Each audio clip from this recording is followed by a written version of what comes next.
Kita beralih kepada Ibu Ika Retna Wulandari, Direktur Pengembangan Indonesia Timur. Ibu Ika di RAPPP 2025 tentunya ini harus disinkronkan dengan rencana pembangunan jangka panjang Indonesia, juga bagaimana ini bisa mencapai visi Indonesia Emas 2045, di mana tentunya Papua jangan sampai ketinggalan juga untuk mencapai Indonesia Emas 2045, serta juga tercapainya target SDGs. Nah, ada prioritas utama dalam percepatan Papua cerdas, Papua sehat, dan Papua produktif.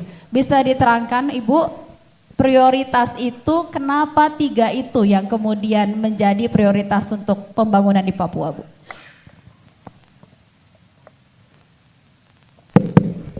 Baik, terima kasih Bu Prita. Jadi sebetulnya ketika kita menyusun begitu ya, karena kita harus berputar kembali waktu kita di dalam penyusunan rencana induk percepatan pembangunan Papua. Kalau kita menanyakan kenapa 3 itu yang mengemuka.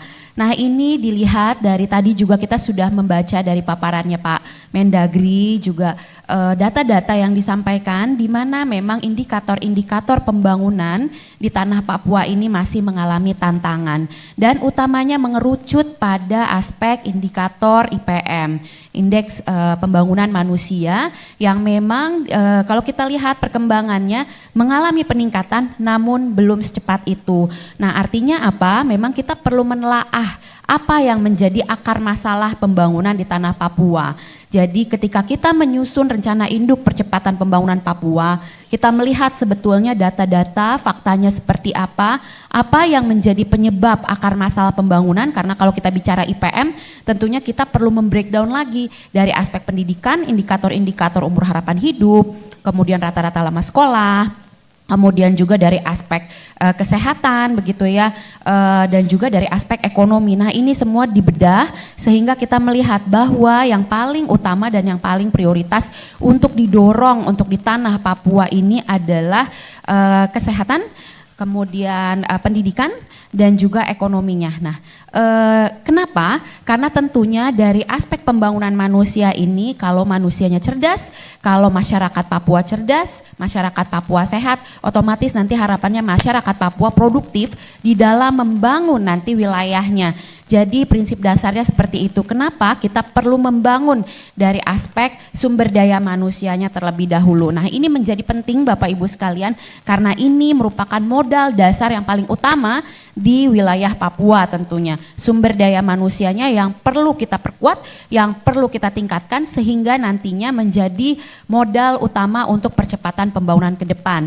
Selain itu kalau kita lihat tentunya kan kalau dari aspek Papua produktif, modal pembangunannya cukup banyak Bapak Ibu sekalian. Potensi-potensi unggulan daerahnya ini beragam, dari perikanan, kemudian dari pariwisata, dan lain sebagainya. Ini adalah modal dasar pembangunan yang harapannya ini nanti dengan sumber daya manusia yang kuat ke depan ini dapat mengolah secara produktif, sehingga harapannya nanti Papua akan lebih produktif dan juga lebih inklusif dalam mensejahterakan masyarakatnya. Sehingga memang 3 hal ini yang menjadi misi besar kita, misi pembangunan Papua selama 20 tahun sampai 2041 yang tertuang di dalam rencana induk percepatan pembangunan Papua. Nah, tentunya 3 misi ini tidak dapat berdiri sendiri Bapak Ibu. Tentunya ada prasyarat-prasyarat pembangunan, diantaranya terkait dengan infrastruktur dasar dan konektivitas. Tentunya kalau mau membangun Papua sehat, rumah sakitnya di mana, perlu ada akses ke rumah sakit tersebut, perlu ada konektivitasnya. Yang tadi juga disampaikan oleh Pak Mendagri di dalam sambutan dan arahan beliau, bahwa tantangan-tantangannya dari aspek geografis, geographical condition wilayah Papua yang berbeda antara pesisir, daratan, dan kalau mungkin di Papua Selatan ini ada rawa-rawa. Nah, artinya apa? Konektivitas, infrastruktur untuk menjangkau layanan-layanan dasar ini juga menjadi prasyarat pembangunan yang perlu kita perhatikan. Nah, selain itu kita melihat dari aspek lingkungan hidup. Dari aspek lingkungan hidup ini menjadi penting, kenapa? Karena tentunya dengan kekayaan, keanekaragaman hayati Papua, pembangunan kita perlu diselaraskan antara pembangunan ekonomi dan juga yang berbasis lingkungan. Sehingga kita juga perlu memperhatikan daya dukung dan daya tampung lingkungan hidup. Ini juga menjadi prasyarat pembangunan. Yang ketiga adalah tata kelola pembangunan. Tata kelola pembangunan ini menjadi prasyarat untuk pelaksanaan misi besar 3 tadi. Kenapa? Karena tentunya kita melihat perlu adanya penguatan dari aspek tata kelolanya, perlu penguatan dari aspek ASN-nya, karena tentunya ASN di wilayah Papua ini menjadi garda terdepan juga yang nantinya memanage untuk pembangunan Papua begitu. Dan juga kita melihat aspek yang terakhir, tanah adat ulayat, kebudayaan ini paling penting, dan harmoni sosial. Jadi inilah prasyarat-prasyarat pendukung yang sebetulnya menjadi prasyarat utama kalau misalnya misi-misi tadi kita akan laksanakan dan harapannya akan berhasil ke depan.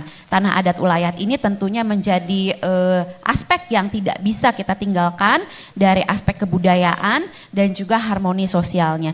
Jadi ini sebetulnya Bu Prita begitu ya. Jadi misi 3 tadi kita melihat refer back to data dan fakta, hasil analisa isu dan akar masalah pembangunan di tanah Papua, mengerucutnya pada apa saja begitu ya, sehingga kita juga mengcombine dengan modal dasar pembangunan dan kondisi dan karakteristik geographical condition di tanah Papua, sehingga 3 misi tadi perlu juga didukung oleh prasyarat pembangunannya.